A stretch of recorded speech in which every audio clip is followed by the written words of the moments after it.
Hello दोस्तों, आज हम पढ़ने वाले हैं कक्षा 9 के लिए जो मैथमेटिक्स है वो वाली बुक पढ़ने वाले हैं। जैसे इसमें पहला चैप्टर है संख्या पद्धति और ये हमारा पहला लेक्चर भी है। तो आज हम देखते हैं इसका थोड़ा सा इंट्रोडक्शन देखते हैं, इसके बाद आगे बढ़ते हैं। तो जैसे मान लीजिए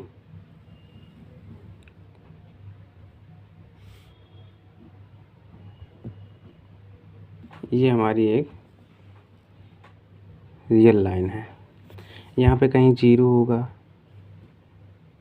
अब हम जानते हैं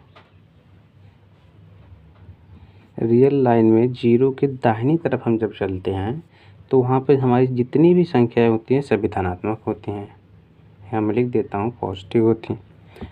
और रियल के बाईं तरफ रियल लाइन पे जीरो के बाईं तरफ जितनी भी संख्याएं होती हैं सभी ऋणात्मक होती हैं।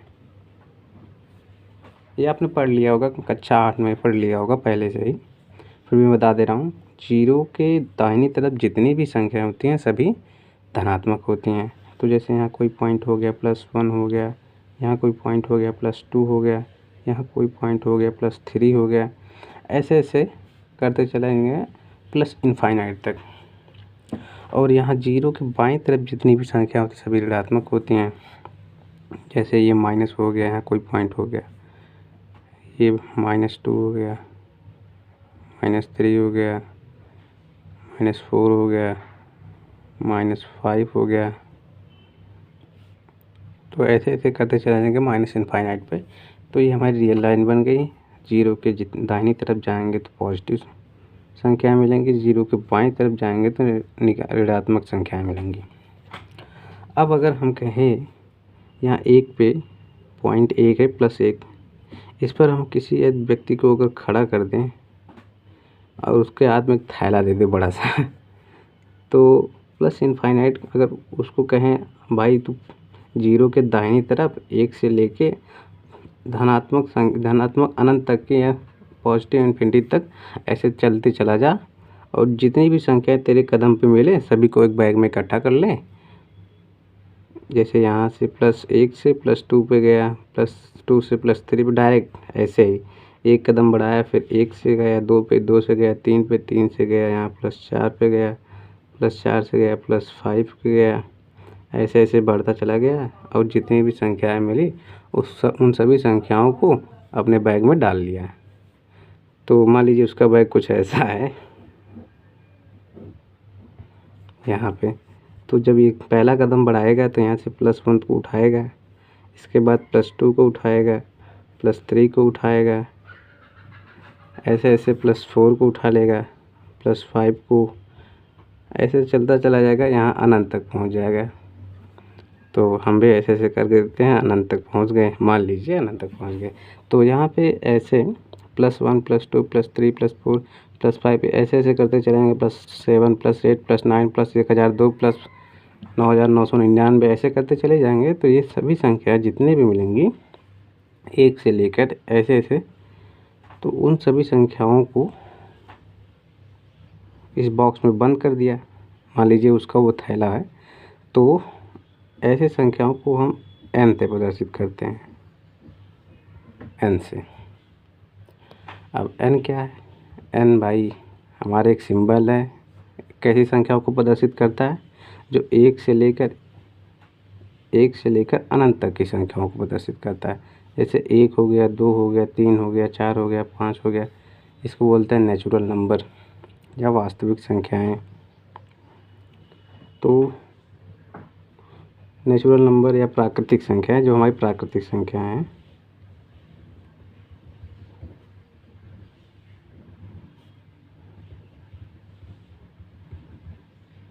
प्राकृतिक संख्याएं। अब जीरो को तो हम इंक्लूड नहीं किए हैं, जीरो को हम तो लिए नहीं, जीरो से खड़ा नहीं किए इसको। तो 1 से भाई ने चला है, यहाँ से 1 से 2 3 4 5 6, मतलब यहाँ से इसकी डेफिनेशन क्या निकली प्राकृतिक संख्याओं के, मतलब 1 से लेकर ऐसी संख्याएं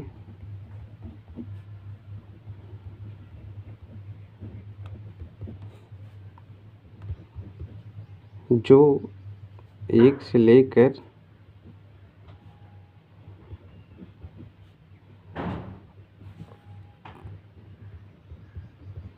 अनंत तक की सभी संख्याओं को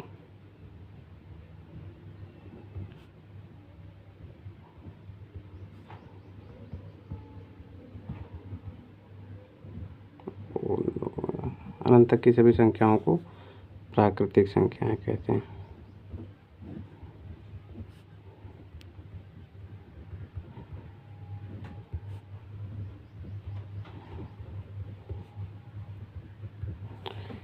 ऐसी संख्याएं जो 1 से लेकर अनंत तक की हैं, जैसे 1 हो गया, 2 हो गया, 3 हो गया, 4 हो गया, ऐसे ऐसे बढ़ते चले गए अनंत तक। इन सभी संख्याओं को हम प्राकृतिक संख्याएं कहते हैं। मुझे लगता है आप लोग क्लियर हो गया होगा। अब बढ़ते हैं नेक्स्ट क्या है? अब हम पढ़ते हैं पूर्ण संख्याएं, होल नंबर किसे कहते हैं। तो देखिए यहाँ से, ये हमारी कोई रियल लाइन हो गई, यहाँ हमारा 0 हो गया। अब 0 के दाहिनी तरफ जाएंगे जितनी भी संख्या होंगी सभी पॉजिटिव होंगी। 0 के बाएं तरफ जाएंगे जितनी भी संख्या सभी नेगेटिव होंगी या ऋणात्मक होंगी। अब देखिए 0 के दाहिनी तरफ यहाँ कोई पॉइंट होगा, इसे +1 हो गया।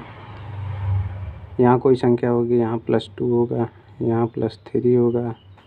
ये सेम रेशियो में होता है, मतलब इनका जो इनके बीच का जो अंतर होता है सेम होता है। यहाँ +4 हो गया, यहाँ +5 हो गया। अब ऐसे ऐसे अनंत तक हो गया। और यहाँ हो गया -1 हो गया, -2 हो गया, -3 हो गया, -4, ऐसे ऐसे माइनस अनंत। इतना क्लियर है? अब हम यहाँ कोई व्यक्ति 0 पे खड़ा कर देते हैं। मान लीजिए यहाँ पे कोई व्यक्ति खड़ा है 0 पे, इसके हाथ में एक थैला दे देते हैं, बड़ा सा थैला दे दिए। अब कहें भाई तू यहाँ से चल और जितने जितने कदम बढ़ाएगा, जितने जितने संख्या पे कदम रखेगा उन सभी को अपने बैग में डालते चला जा। तो 0 से चला 1 पे गया, 1 से चला 2 पे गया, 2 से चला 3 पे गया, 3 से गया 4 पे गया, 4 से 5 पे, इसके बाद ऐसे ऐसे बढ़ता चला गया। तो यहाँ पहले 0 पे गया, +1 पे गया, +2 पे गया, +3 पे गया, +4 पे गया, ऐसे ऐसे चलते चला गया वो कहाँ तक? प्लस इन्फिनिटी तक। अब भाई क्या बोले इसे? अब इसे हम बोल देते हैं W। इसको बोलते हैं होल नंबर या पूर्ण संख्याएं। तो यहाँ से पूर्ण संख्याओं की जो डेफिनेशन निकल के आई वो क्या है देखते हैं। पूर्ण संख्याएं ऐसी संख्याएं जो 0 से लेकर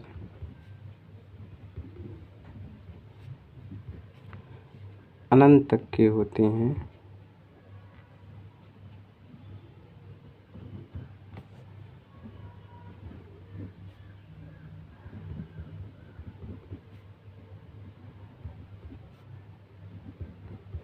ऐसी संख्याओं को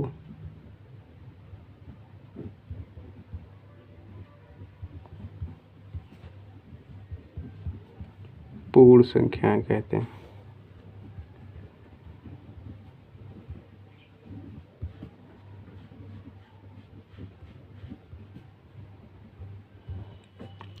इतना क्लियर हो गया? जैसे एग्जाम्पल के लिए देख लेते हैं, जैसे 0 1 2 3 4 5 ऐसे बढ़ते चले गए कहाँ तक? अनंत तक। ऐसी संख्याओं को हम पूर्ण संख्याएं कहते हैं। आई होप इतना क्लियर हो गया होगा आपको। अब चलते हैं नेक्स्ट। अब हम पढ़ेंगे पूर्णांक संख्या या इंटीजर नंबर। इसके लिए भी वही करेंगे, देखते हैं। यहाँ से यहाँ तक हमारी क्या हो गई? रियल लाइन, जिसको हिंदी में शायद बोलते होंगे वास्तविक संख्या रेखा। ये हो गया प्लस अनंत, ये नेगेटिव इन्फिनिटी, यहाँ हमारा 0 हो गया। तो ये 0, अब जानते हैं 0 के दाहिनी तरफ चलेंगे तो पॉजिटिव,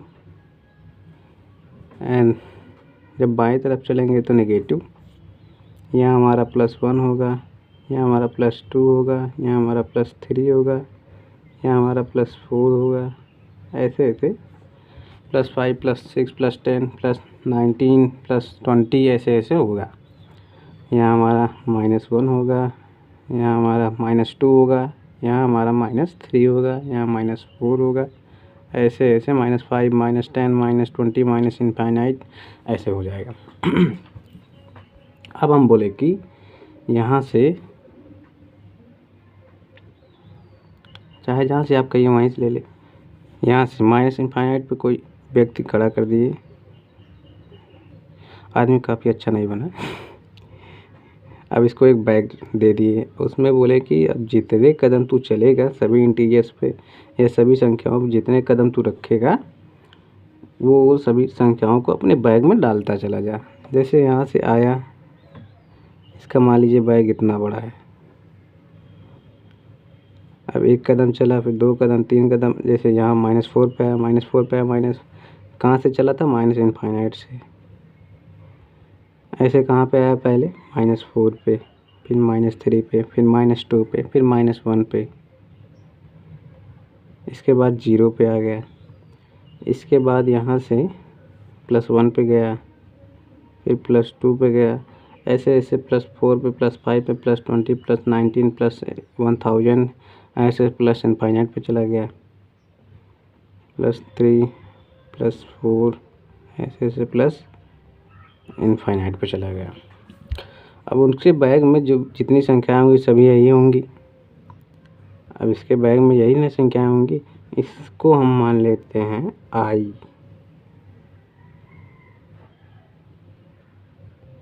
इसको बोलते हैं इंटीजर नंबर या हिंदी में पूर्णांक संख्या बोलते हैं। पूर्णांक संख्या, इसकी परिभाषा क्या होगी, इसकी परिभाषा होगी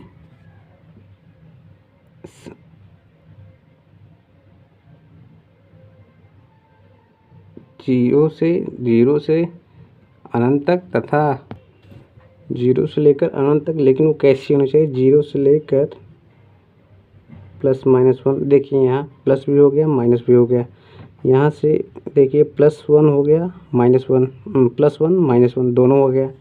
इसके बाद +1 +2 -2, इसके बाद +3 -3 +4 -4 ऐसे ऐसे बढ़ती चली जाएंगी। ऐसी संख्याओं को हम पूर्णांक संख्याएं कहते हैं। ऐसी संख्याएं, इसके डेफिनेशन यही है, 0 +1 +-2 +-3 इस प्रकार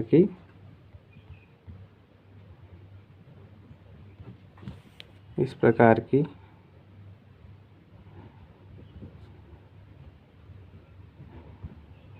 सभी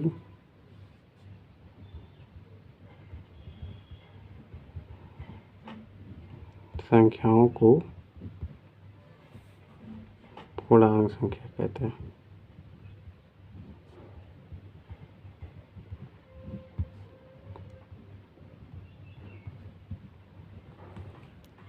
इतना क्लियर हो गया होगा मुझे लगता है आपको। अब बढ़ते हैं आगे। अब हम बढ़ते हैं परिमेय संख्या, रैशनल नंबर। तो इसके डेफिनेशन पहले देख लेते हैं। ऐसी संख्याएं जिसे P/Q के रूप में लिख सके उसे परिमेय संख्या कहते हैं, जहाँ Q 0 ना हो। Q 0 ना होने का मतलब मैं अभी आपको बताता हूँ। देख ले, वही डेफिनेशन लेके P/Q जहाँ Q 0 ना हो। कुछ एग्जाम्पल देख लेते हैं। आपने बहुत जगह देखा होगा Q 0 ना हो, लेकिन इसका मतलब क्या होता है मैं आपको आज बताने वाला हूँ। जैसे 3/4 हो गया, ये P, इसको मान ले P, इसको मान ले Q, तो P/Q के रूप में हो गई ना, ये परिमेय संख्या हो गई। जैसे 15/12, जैसे 17/20, ऐसी संख्याओं को, यहाँ P 17 हो गया, Q 20 हो गया। लेकिन अगर 15 यही लिख दिए और 0 लिख दिए, मतलब समझ रहे हैं आप, 15/0 लिख दिए तो इसका मतलब ये है कि हम 0 से 15 में भाग लगा रहे हैं। अब 0 में कोई भी ऐसी संख्या ले लीजिए जिससे कट जाए, ऐसी कोई संख्या आप बता दीजिए हो सके तो। 0 मान लीजिए आप कहें अगर सर 5 ले लीजिए, 5 ले लिया, 5 में अगर 0 से मल्टीप्लाई करेंगे, 0 से अगर 5 में गुणा करेंगे तो 0 आएगा, फिर 15 आ गया, फिर हो गया। इतना क्लियर है। इसके बाद फिर अब अगर आप कहें तो सर अब 6 ले लीजिए, 6 ले, फिर क्या हो गया, 0 हो गया, फिर 15 आ गया। मतलब ऐसे करते चले जाएंगे लेकिन कहीं डिफाइन नहीं होगा, ऐसे करते चले जाएंगे। 15 आएगा, 15 आएगा हरदम, मतलब हर बार 15 आएगा, तो ये डिफाइन नहीं। इसीलिए हम बोलते हैं जो नीचे का जो होता है क्यू, वो क्यू 0 नहीं होना चाहिए। क्यू 0 हो गया तो ये डिफाइन या परिभाषित नहीं होगा, इसीलिए हम क्यू को 0 नहीं। आइए इसको संख्या रेखा पर देखते हैं।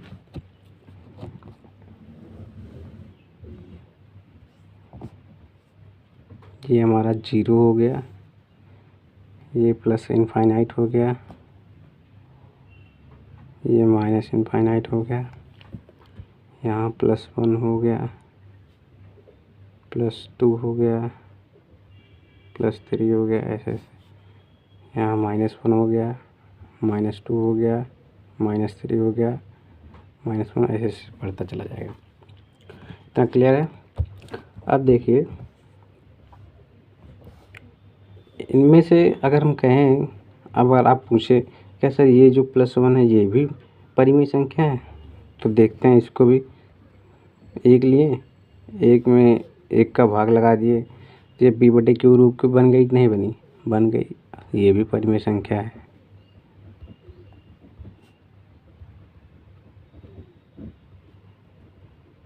इसके बाद आप 3 कहें, 3 ले लिए, 3 में एक का भाग लगा दें, वो भी परिमेय संख्या है। -2 लिए, -2 का अपान 1 कर दिए, -2 अपान 1 का, ये भी परिमेय संख्या है। और -4 लिए, -4 अपान 1 कर दिए, ये भी परिमेय संख्या है। मतलब हर एक संख्या रियल लाइन पे यहाँ भी कुछ संख्याएं ऐसी होंगी,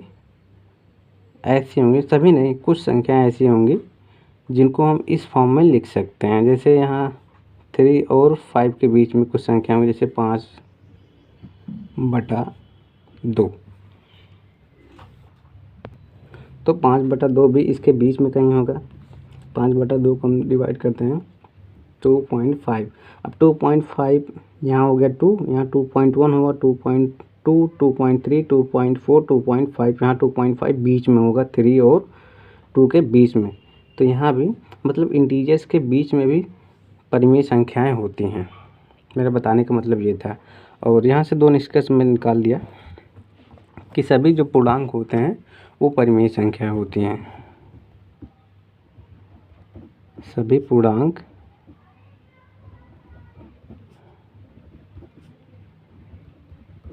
परिमेय संख्याएं होती हैं।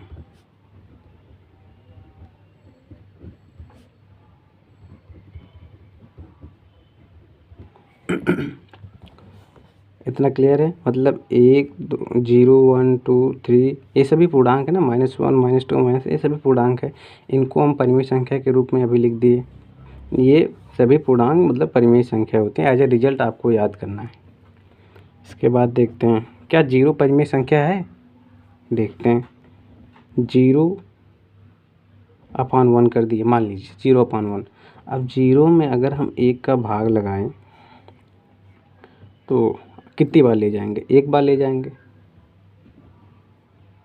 तो 1 1 1 जा 1 1 1 में से 1 में गया 0 0 आ गया। फिर नहीं, यहाँ पे -1 हो गया, -1, सॉरी -1। लेकिन मैं ऐसा क्यों करूँ, ऐसा मैं क्यों करूँ? मैं डायरेक्ट यहाँ पे 0 नहीं ले जा सकता।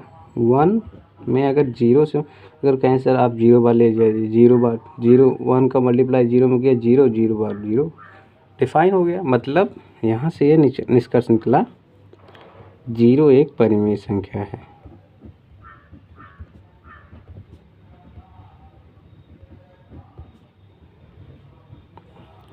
मैं एक बार आपको और समझा दे रहा हूँ। जैसे 0 0/12 ले लिए 0। अब 12 से 0 में भाग देंगे तो 0 बार ले गए अगर 0 आएगा। 12 में अगर 0 का मल्टीप्लाई किया 0 0 तो 12 0 को हम 0/12 लिख सकते हैं ना। तो P/Q के फॉर्म में बन गई ना, तो P परिमेय संख्या हो गई। तो मुझे वही डिफाइन करना था। तो मतलब हम 0 को भी परिमेय संख्या लिख सकते हैं। इतना क्लियर होगा। अब आगे बढ़ते हैं। अब मैं कुछ आपको और बता दे रहा हूँ। जैसे मान लीजिए माना R और S हमारे पास दो संख्या हैं। हमारे पास R और S दो संख्या है। अगर कह दिया R और S के बीच में हमें संख्याएं बताइए, कितनी संख्याएं होंगी। तो R और S के बीच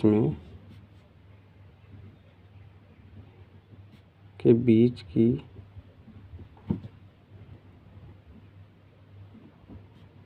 संख्याएं बताइए।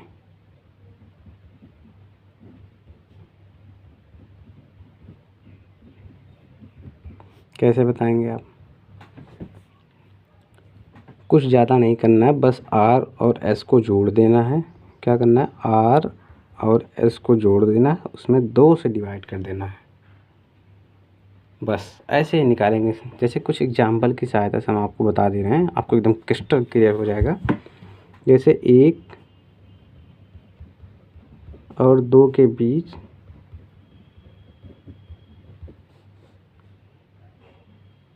चार संख्याएं बताइए ऐसी। चार संख्याएं बताइए।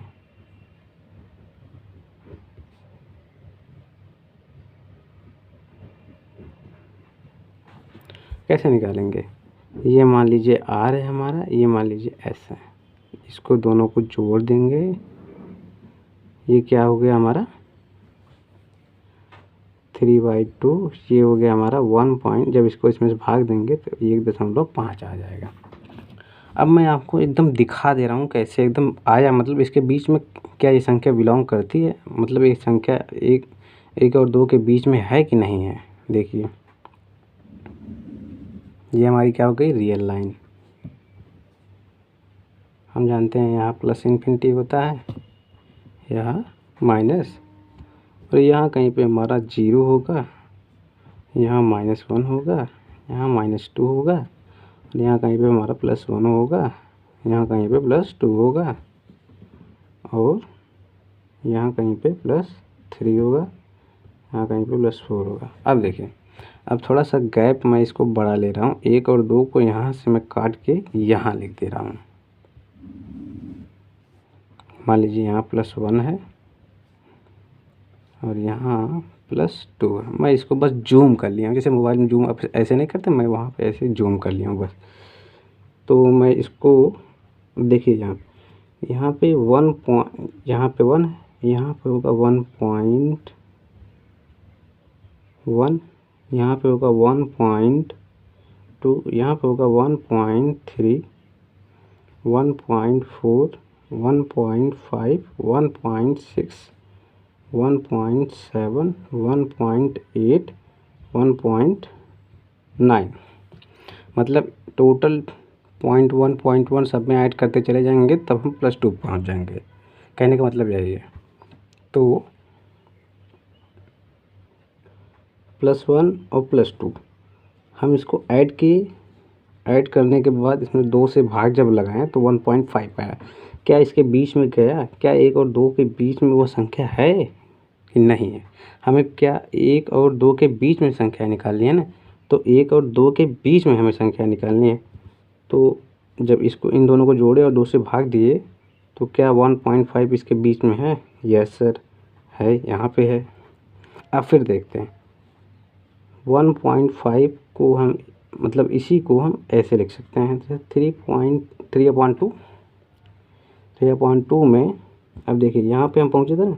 अब इस और इसको और 2 को आपस में जब जोड़ देंगे, फिर जब 2 से भाग लगाएंगे, फिर हम कहीं यहाँ पे पहुँचेंगे, यहाँ समथिंग, यहाँ मैं जोड़ दे रहा हूँ, ये यहाँ से 3, इसको जब एलसीएम लेंगे 4/2 इसका बटे कर देंगे, वहाँ यहाँ जो है 4 3 7/4। जब इसमें भाग लगाएंगे आप तो क्या होगा, 7 में जब 4 से भाग लगाएंगे, 4 दूना 4 1 जा 4, तो यहाँ पे जाएगा 3, तो 1.7 के नियर अबाउट आएगा। तो देखिए 1.7 यहीं कहीं आ रहा है, तो मतलब 1 और 2 के बीच में ही ना एक संख्या ये, एक संख्या यहाँ मिल गई। ऐसे ही जब इसको हम यहाँ से ऐड करेंगे, इसको आपस में ऐड करेंगे तो हमें यहाँ 1.2 के नियर अबाउट कहीं मिलेगा। नियर अबाउट मतलब इसके आसपास में कहीं मिलेगा। फिर इसको ऐड कर देंगे तो हमें यहाँ कहीं मिल जाएगा, इसको ऐड कर देंगे तो हमें यहाँ मिल जाएगा, फिर इसको ऐड कर देंगे यहाँ मिल जाएगा। मतलब ऐसे ऐड करते चले जाएंगे, हमारे पास संख्याएँ ऐसे मिलती चली जाएंगी। कितनी संख्या मिलेंगी? अनंत। हमसे कितना बोला है? 4 तो हम ऐसे ही निकाल लेंगे। तो मुझे लगता है एक संख्या ये हो गई 7/4, एक संख्या ये हो गई 3/2। अब जब 3/2 और 7/4 को जब ऐड कर देंगे, उसमें 2 से भाग देंगे तो हमें तीसरी संख्या मिल जाएगी। फिर जब उसमें आएगा तो उसमें एक और जो संख्या हमें मिलेगी, जैसे एक ये मिल गई फर्स्ट, सेकंड ये मिल गई, जब इसको आपस में ऐड करेंगे, मैं ऐड कर दे रहा हूँ 3 प्लस इसमें 2 से मल्टीप्लाई कर दे रहे हैं, एलसीएम, हाँ मतलब हर समान करने के लिए 2 से मल्टीप्लाई कर दें। 7/4, 3 दूना 6, 7 6 13, 13/4। जब इसमें भाग देंगे तो हमारा यहीं कहीं मिलेगा, 7/4 है ना, 7/4 ये है और इसके बीच में यहाँ कहीं मिलेगा। मतलब समझ रहे हैं ना, मिलेगा तो 1 और 2 के बीच में ही। मतलब जब 2 संख्याओं को ऐड करेंगे तो हमें उसके बीच में ही, जब 2 से भाग लेंगे तो उसके बीच में ही संख्याएँ मिलेंगी। इतना मुझे लगता है आप लोग क्लियर हो गए। ये तीसरी संख्या है, जब इसको ऐड कर देंगे तो उसके बीच में मिलेंगे, फिर इसको ऐड करेंगे जो मिलेगी तो वो चौथी संख्या होगी, फिर उसको ऐड करेंगे, ऐसे ऐड करते चले जाएंगे, हमारे पास संख्याएँ मिलती चली जाएंगी।